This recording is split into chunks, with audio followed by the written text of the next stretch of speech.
Olá pessoal, bom dia, tudo bem com vocês? Fiquei distante alguns dias de vocês, sem postagem, né? Fiz bastante postagem, nós fizemos, né? A Rúbia fez bastante postagem aí para vocês na página de vídeos anteriores sobre o dress code que nós havíamos feito anteriormente às festas de Pêssar, né? Então, Pêssar, eu paro as minhas atividades, tudo que tinha para subir, ela subiu, mas eu não consegui fazer vídeos específicos sobre a festa como eu gostaria, né? Mas a gente vai falar detalhadamente, porque a festa, você tem que se comprometer muito com elas, né? Então, é muito dinâmico tudo que você tem que fazer, então não dava assim para mostrar com detalhes. Depois a gente vai falar separadamente, né, sobre cada detalhe de como você celebrar, para no outro momento que você estiver se programando para você fazer todo os requisitos, cumprir todos os requisitos, porque cada festa tem um requisito específico. Então, aí a gente vai detalhar num outro momento, fora das festas, porque a gente tem realmente uma responsabilidade para cumprir os mandamentos certinho, de acordo com o que manda a Torá. Mas estamos aqui de volta e vamos dar sequência no nosso estudo sobre o dress code. Continuação, eu vou pôr algumas passagens aqui que eu considero bastante importantes. Por quê? Porque as pessoas questionam muito de que Yahshua veio abolir a lei, que o sacrifício ele já se sacrificou, você não precisa fazer nada. Tem gente que fala que é a maldição da lei, mas de forma nenhuma Paulo falou contra a lei. Ele cumpria a lei, ele era judeu, da tribo de Benjamim, né? Ele era judeu de judeu, fariseu de fariseu, então ele era um doutor da lei, ele era um rabino, na verdade, Rabi Shaul. Então, Paulo nunca falou contra a lei. Os textos de Paulo, eles são muito manipulados, né, pelo sistema religioso, pelas pessoas que desconhecem, na integralidade, os mandamentos. Porque quando você conhece, como eu já disse lá atrás, o Novo Testamento, e depois você vai para a lei, ela completa o Novo Testamento. Aí você consegue compreender, de fato, o que está sendo dito por Yahshua HaMashiach e todos os seus discípulos, né, os seus talmidim, na verdade, porque eles eram todos judeus. E durante o período de vida de Yahshua HaMashiach que ele teve aqui na Terra, no tempo da visitação dele, ele jamais saiu de Israel. E todas as situações que ocorrem ali, como a mulher do fluxo de sangue, que ela havia 12 anos, que ela estava enferma, né, porque o sangue significa impureza, natural, também significa impureza, e também é usado para purificação. Então o sangue ele tem vários sentidos no mundo espiritual. Então naquela situação ali, ela estava num fluxo de sangue que significava pecado, impureza, e ela era uma israelita. E nós temos também a Talita, que a menina também de 12 anos, sempre tudo vai estar relacionado com 12, porque está falando, e acha a todo momento, sobre as 12 tribos de Israel. Então, em nenhum momento é falado sobre a igreja, tá? Então, isso que é colocado aqui, igreja, vocês viram lá em Apocalipse, lá consta, são 12 portões, cada portão tem um nome. E ali vão entrar os descendentes daquele povo, que são os 12 filhos de Israel, que estão nas nações da terra, e as ovelhas perdidas da casa de Israel, que são os remanescentes, que fazem parte das outras 10 tribos que estão na dispersão, que estão na diáspora, né? E que o Eterno depois passou um tempo de castigo, que ele mesmo fez tudo isso, ele tirou o Shabat. Quem quiser ler, está no livro de Ezequiel, capítulo 20. Está também detalhado nos outros profetas, Isaías, Jeremias, Zacarias, são tudo profetas, né? Amós, todos os profetas falam do remanescente, falam do retorno do remanescente, do tempo de castigo, mas Ezequiel 20 trata especificamente que o Eterno tiraria os dias kadosh, de adoração, as festas verdadeiras, colocaria as pessoas para comer carne impura, né, como carne de porco, mariscos, frutos do mar de uma forma geral, também retiraria os nomes verdadeiros, né, as pessoas adorariam ídolos de barro e de pedra, de pau e de pedra, e de ferro também, né, e também hoje a gente já sabe também tem essa questão da idolatria entre os artistas, as pessoas, então como que eles são referidos? Eles são referidos como ídolos, né, então isso é um tipo de idolatria também, né, amor ao dinheiro é uma idolatria, né, pessoa, digamos assim, que é muito avarenta, né, porque na verdade não é para fazer essas coisas que são tipos específicos de idolatria, então isso aí o Eterno abomina. E as pessoas começaram a fazer essas práticas, né? O Eterno já, ele fala que ele colocaria o povo em diáspora, ia separar para as nações da terra, e a gente vê que, por ser remanescente, tem um certo temor a Elohim, porém, está no sistema religioso, não faz de fato a vontade do Eterno, então existe toda uma guerra, quando você fala assim, olha, o Shabat não passou, né? Você vai ter que restaurar o Shabat, ele é o dia correto de adoração, então eles usam um monte de argumento para dizer que, Yahshua, ele falou que ele trabalha todo dia, porque o pai trabalha todo dia. Não, ele não foi fazer nenhuma obra de trabalho comum. Então, o que queria? Todas as pessoas vão ao domingo na igreja, como se fosse, entre aspas, tá? Os judeus que vão ao Shabat na sinagoga, tá? Então, eles vão no dia correto. Os crentes que estão de uma forma geral, que creem no Elohim de Israel, mas não fazem a vontade do Pai. Então, eles vão aos domingos, eles comem carne de porco, então eles confundem a passagem de Pedro, que fala dos animais impuros, né? Que O Eterno autorizou ali, é um acréscimo que está nas escrituras. De forma alguma, o Eterno liberou uma dieta que não fosse kasher. Então, existe a dieta, né? Foi introduzido carne e proteína após o dilúvio, por conta de um motivo específico, né? Então, porque existiam muitos espíritos imundos vagando pelo mundo naquele período, e a gente vê toda essa questão do sacrifício. Comer carne, ela deixa a sua parte espiritual mais forte. Então, pessoas que não consomem proteína de nenhuma forma, elas são mais fáceis de ser acessadas quando a gente fala no termo de possessão. Então, a gente vê essa dieta sendo liberada com animais específicos, um abate específico, né, sem sufocamento. Então, o Eterno liberou essa dieta, né? E as pessoas, elas confundem, que Pedro viu aqueles animais impuros e o Ruach HaKodesh falou, mata e come. Ele falou, Senhor, eu nunca coloquei nada impuro, nenhum tipo de animal impuro, porque quem é judeu guarda as regras kashrut, né? Então, eles comem só kasher, o que está determinado na lei. Por quê? Porque através da dieta nós nos santificamos. De acordo com a sua santificação, é a sua autoridade, o tamanho da autoridade que você tem no mundo espiritual. Então, quanto mais você cumpre o mandamento, mais kadosh você vai ficando, mais santo você vai ficando, mais você vai se apartando, e mais o Eterno vai se revelando para você, mais você vai tendo autoridade, porque o seu nome passa a ser conhecido no reino dos céus, por conta da autoridade que você vai adquirindo mediante a guarda de mandamentos de fato. Então, você vê aí, eu sei porque eu conheço várias pessoas que são do sistema religioso, as pessoas até brigam por suas religiões, então é mais igrejólatra, porque eles acabam fazendo o quê? Idolatrando a denominação que eles estão. Então, assim, na verdade, você está fazendo a vontade de quem?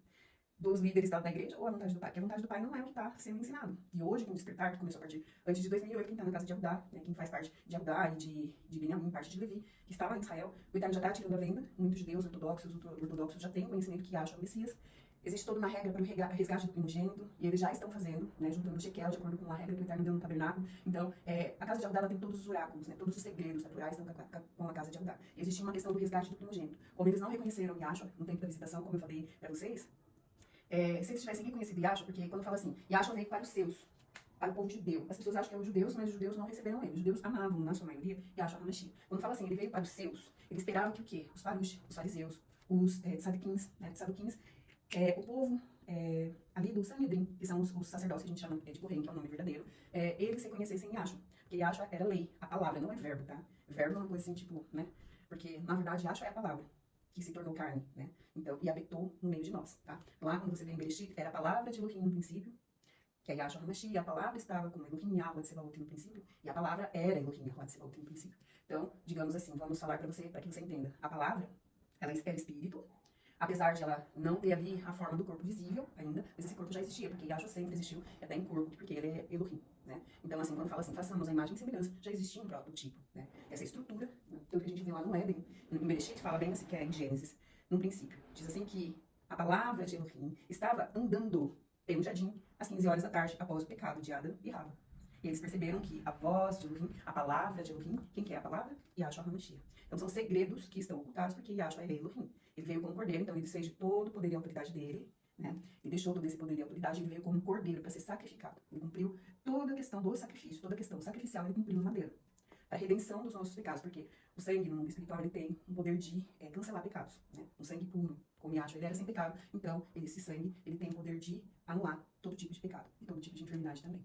Então, ele veio como o cordeiro e agora ele vai vir como o leão da tribo de Judá. Porque o símbolo de Judá, quando o Eterno tirou o povo de Israel do Egito, sempre foi um leão, né? Então, ele chama leão da tribo de Judá. O leão e o cordeiro é a mesma pessoa. Yahshua HaMashiach. Quem que vai governar? A palavra diz que Elohim será um, né? E o seu nome será um entre todos os povos da terra. Elohim Yahweh Tsebaot. Quem que vai governar? Elohim Yahweh Tsebaot. Quem que é Elohim Yahweh Tsebaot? É Yahshua HaMashiach. Só que agora ele volta como Yahweh Tsebaot em sua plenitude de grandeza e poder para governar todas as nações da terra. A gente vai ter um reino milenial de 1000 anos e depois a eternidade. Então, quando fala assim na Torá, ele veio para os seus quem? Quem que Yahshua era? Ele era um doutor da lei, né? Ele era um rabino. Então, ele queria que a classe rabínica, por ele falar, explicar, as escrituras falavam assim, que ele ensinaria o povo em parábolas, né? Quando o Eterno viesse, ele ensinaria. Quando a Shia viesse, ele ensinaria seu povo em parábolas.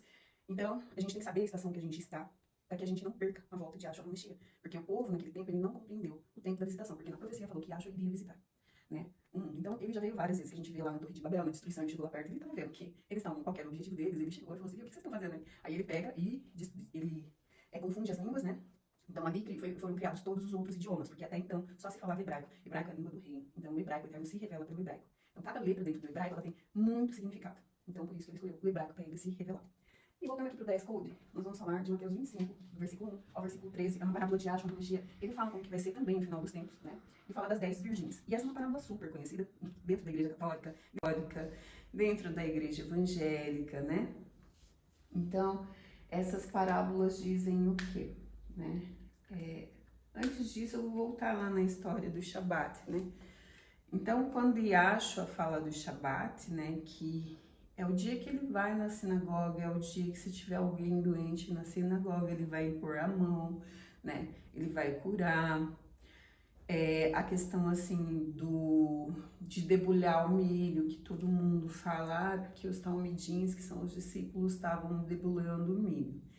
Na verdade, ali ele não está falando contra a Torá, porque existe a Torá e existe os sábios de Israel que determinaram regras adicionais à lei, né?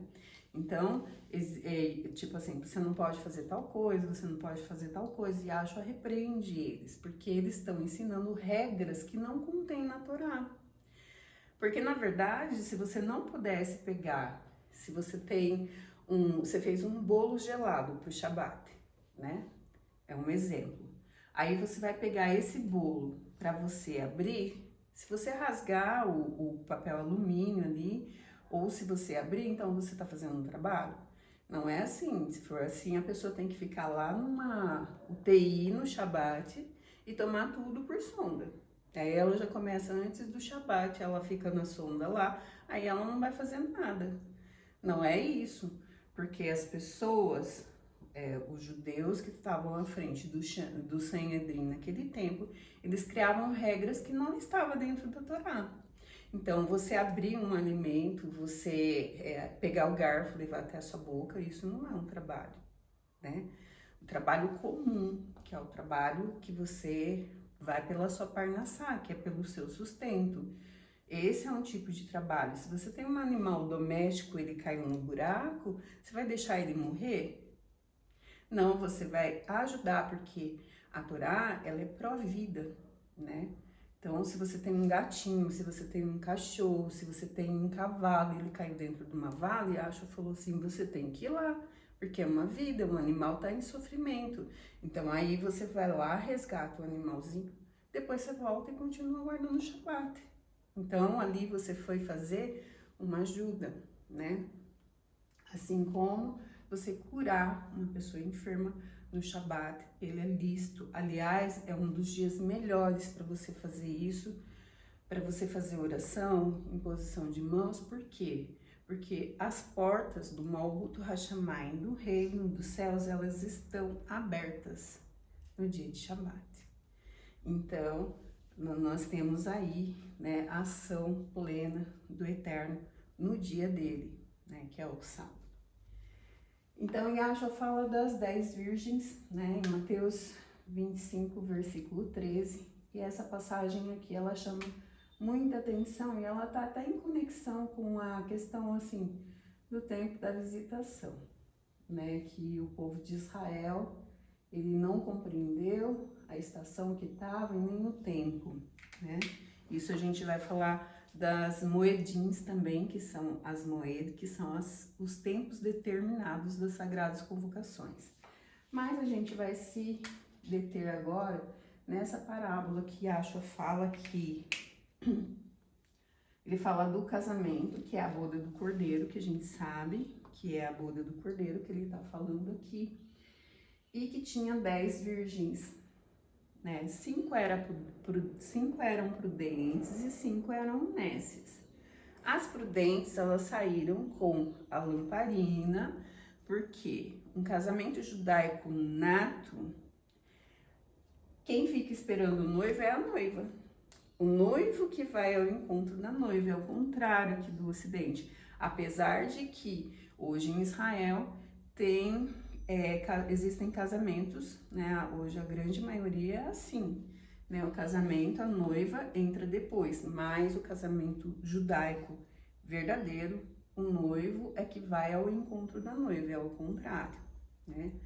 Então, por conta das tradições, foi agregado muita coisa, mas o casamento original é o noivo que vai até a noiva.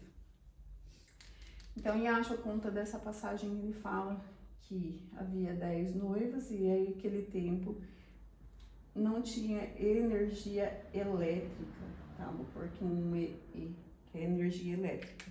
Então as pessoas andavam com a lamparina e tinha que levar um azeite reserva, porque se caso acabasse o azeite, elas tinham que fazer a recarga dessa lamparina.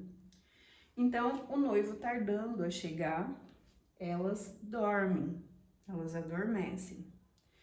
E aí, à meia-noite, ouviu-se um estrondo, que é o sonido do chofar, que a gente vai ouvir lá no final, na última trombeta. Que não é trombeta, tá? É chofar, que vai ser tocado. São 7 chofar. E aí, quando a gente for falar sobre as festas, sobre contagem do Homer, vai ser a reintegração da posse da terra, que ela volta para o verdadeiro dono dela, que é Yahshua HaMashiach. Aí o adversário ele vai ter que deixar, vai ser preso, né, lançado num lago de fogo e de enxofre, e ele já está, né, destruído eternamente. A gente só está cumprindo o itinerário, porque antes da fundação do mundo ele já foi julgado e destruído por toda a eternidade. Então, essas virgens acordam com susto, porque vai ser um estrondo mesmo, o sonido do chofar celestial, e Yahshua chega para...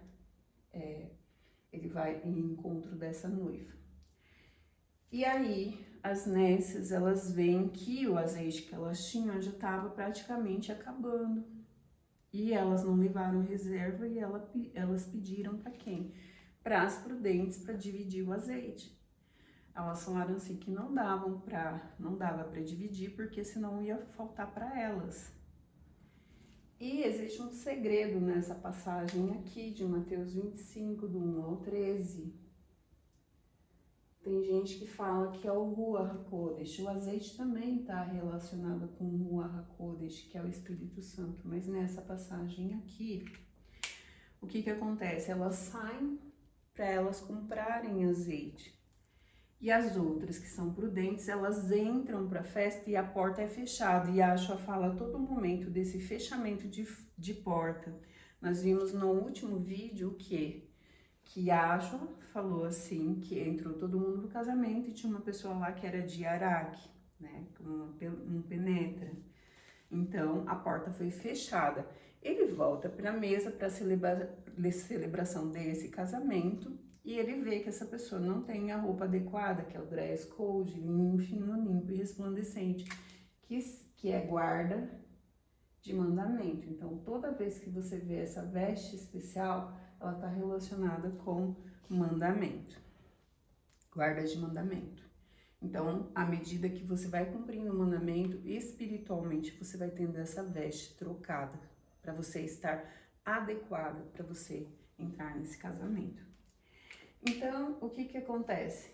Elas pegam e saem para comprar. E as que estão com a lamparina carregada, então tem que levantar a lamparina para que Yahshua identifique elas. Então ele conheceu elas entraram. Mais tarde veio as outras e elas não conseguiram comprar. Então não adianta lá no final dos tempos você querer comprar azeite, porque você não vai ter mais tempo. Porque o que acontece? Quando elas voltam, né? Yahshua tá lá, elas chamam, pede para ele abrir a porta. As prudentes entram, a porta é fechada. Então, a porta vai ser fechada. A porta da graça vai ser fechada. Yahshua tá falando. Então, elas entram e as outras ficam de fora. Elas chamam, Yahshua vai e fala assim, quem são vocês? Levanta a sua lamparina e me mostra, para que eu possa ver a face de vocês, né? Para mim conhecer vocês. E aí, ele fala assim, que ele não conhece elas. Por quê? Porque essa parábola aqui, especificamente, está falando do tempo.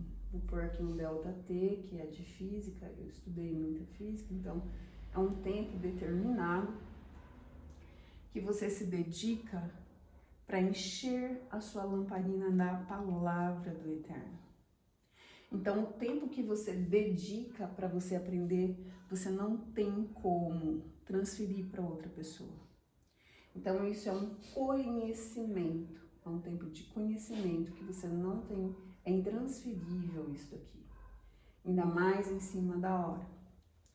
Então, assim, quando você começa a dedicar esse tempo para conhecer Yahshua HaMashiach, ele é contado praticamente como um namoro, né?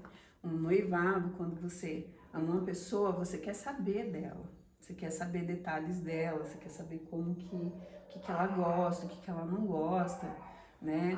Então você é um tempo que você vai dedicar para você conhecer Yahshua.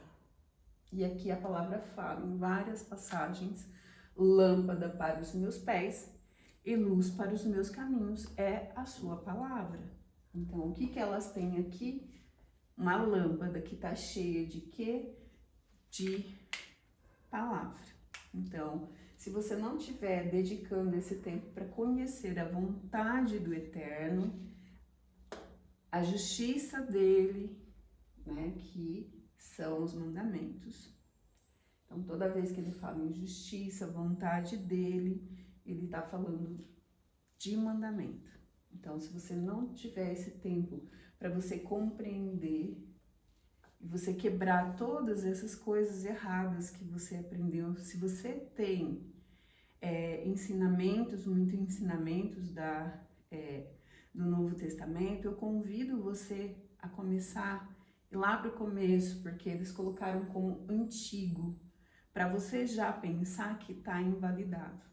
Então, Yahshua fala assim, aqui em outra passagem, em Mateus 8, versículo 4, né? Ele cura quem? Uma pessoa que está acometida de tsarat. Tsarat no hebraico significa lepra. Então ele chega lá e ele fala assim para Yahshua, Yahshua, se queres, ele já tinha ouvido falar que Yahshua curava, que não cobrava nada por isso. E ele vai, e ele tem a coragem, né? Porque essas pessoas leprosas, elas eram excluídas do convívio. Ele chega lá e fala, Yahshua, se queres, diga que eu serei curado, né? E ele fala assim, eu quero, fique limpo.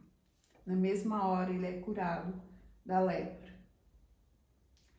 E aí quando ele é curado da lepra, Yahshua fala assim para ele, agora vai lá no templo, tá? E você vai procurar quem? O Kohen, tá? Vou pôr aqui, Kohen, tá? O Kohen, porque o Kohen é o nome correto de sacerdote. Vocês não vão ouvir muito eu falando sacerdote, porque cerdo no hebraico significa porco, sacerdote é sacrificador de porco. Então, no hebraico, a palavra correta é o Kohen, tá? Kohen, aqui, Kohen. Então, ele vai ter que ir lá no Kohen, porque a gente sabe que lá em Levítico, tá?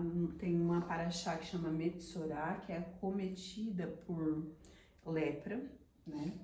Então, existem regras específicas quando a pessoa está com esse tipo de doença. E orienta o quê? Que ele vá até o templo, porque quem testificava se a pessoa estava limpa de lepra ou não, de tsarat, e tsarat não é só um tipo de doença comum, assim, digamos assim, a lepra em si. É todo tipo de doença de pele que você, e ferida, seja dentro ou fora da pessoa, que você não tem uma causa específica. Qualquer tipo de ferida é considerado lepra, a pessoa não está pura. E também esse tipo de lepra acomete tanto a casa da pessoa, a roupa da pessoa, né? Também fica impura. E uma das causas desse tipo de problema é Lashon Hará, que é a língua de serpente, pessoa que gosta de falar mal do seu próximo. Então, a casa dela fica cometida com lepra, que é mofo, tá? Mofo é pecado. Então, ela tem que ir lá no Kohen, ele fala assim, vai lá no Kohen, no templo, e mostra para ele. Essas pessoas que tinham lepra, elas tinham que ser afastadas da cidade, do convívio das pessoas. Então, elas passavam por um período de isolamento. Então, como elas eram pessoas que são descendentes das tribos, elas eram conhecidas, as pessoas sabiam que aquela pessoa tinha aquele tipo de doença. Então, ela tinha que mostrar para o correio, porque era o correio que ia avaliar a pessoa, né? A pessoa ia mostrar, tirar a roupa para ela, mostrar que ela tinha sido curada. Então, quando ele testificasse a cura, essa pessoa teria que ir lá e fazer um sacrifício de gratidão, que a gente chama aqui, né? Um sacrifício pelo perdão dos pecados. Então, existem coisas específicas dentro dessa ação aqui que a pessoa tinha que fazer, que ia testificar, né, um sacrifício pela cura da enfermidade dela, perdão dos pecados dela. Então, ela tinha que se apresentar diante dele, ele tinha que atestar realmente que ela estava curada, e depois ela tinha que fazer o sacrifício conforme ordena a lei de Elohim Yahuwah Tsebaot, a lei aqui, ó, dada ao povo de Israel por intermédio de Moshe. Então, esse negócio aqui não é lei de Moshe, não. Moshe, ele foi um mediador. A lei é do Eterno, entregue ao povo de Israel através de Moshe. Então, ele tinha que cumprir o sacrifício conforme manda a lei. Quem que tá falando isso aqui? Yahshua HaMashiach. Então, ele tá falando, ele veio abolir a lei? Não. Aqui, ele também fala das pessoas em Mateus 7, do 22 ao 23. Eu estou trazendo porque tem um monte de gente que usa os argumentos do Novo Testamento. Então, eu trouxe tudo do Novo Testamento, e quem está falando não é Pedro, não é Paulo, não é ninguém. É o próprio Yahshua HaMashiach. Aqui o que ele fala? Mateus 7, 22 ao 23. Aqui ele está falando especificamente dos líderes religiosos, dos igrejólatras, tá? Porque aqui em Mateus 7, do 22 ao 23, ele fala, naquele dia, no final dos tempos, muitas dessas pessoas, as pessoas igrejólatras, né? Pessoa do ciclo de oração, as pessoas que são pastores, diáconos, diaconisa, e cada igreja tem aí a sua hierarquia, que eu não conheço de todas, mas a grande maioria tem aí seus ministros, conforme a hierarquia que tem dentro da sua religião. Então, ele vai falar o quê? Senhor, Senhor, nós fizemos isso em seu nome, fizemos aquilo, isso e curamos, e nananana. Ele vai falar assim, apartai-vos de mim, não vos conheço, transgressores da lei. Tá?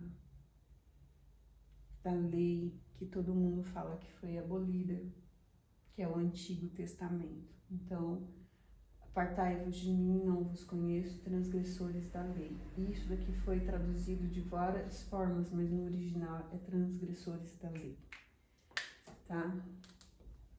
Então, fazedores de impiedade. Ímpio é aquele que não guarda mandamento, que não guarda a lei. Então, também você vai achar fazedores de impiedade. Então, ímpio também é aquele que não pratica mandamentos.